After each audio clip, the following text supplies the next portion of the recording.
Block board, white board, green board, blue board, red board, shed board, pink board, ink board, check board, ದೊಡ್ಡ board, side board, white board, ಎಲ್ಲಾರ್ಗೂ ಬೇಕಪ್ಪ ನಮ್ಮ yellow board.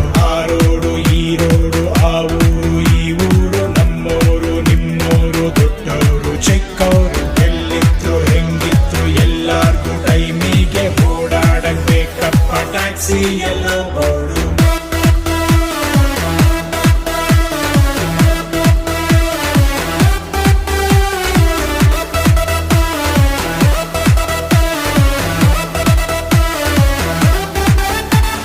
ಸಾವಿರಾರು ಜನ ಭೇಟಿ ಮಾಡು, ಎಲ್ಲರಿಗೂ ನೀ ಲಿಫ್ಟ್ ನೀಡು, ಬೆಳಿಗ್ಗೆ ಎದ್ದು ನೀ ಮತ್ತೆ ಓಡು, ದೇಶ ನಿನ್ನದೇ ರ್ಯಾಲಿ ಮಾಡು, ಎಲ್ಲ ಬೋರ್ಡಿದೆ ಎಲ್ಲಾದ್ರೂ ಓಡಾಡು, ಊರು ಸುತ್ತೋದೆ ಹಾಬಿ ಮಾಡು, ಬಾರ್ಡರ್ ದಾಟಿಕೊಂಡು ದೇಶ ಸುತ್ತಿಕೊಂಡು ಎಂಜಾಯ್ ಮಾಡು ಮಗ, ಲೈಫ್ ಜರ್ನಿ. ಮಾರ್ಕ್ಸ್ ಕಮ್ಮಿ ಆದ್ರೂ ಚಿಂತೆ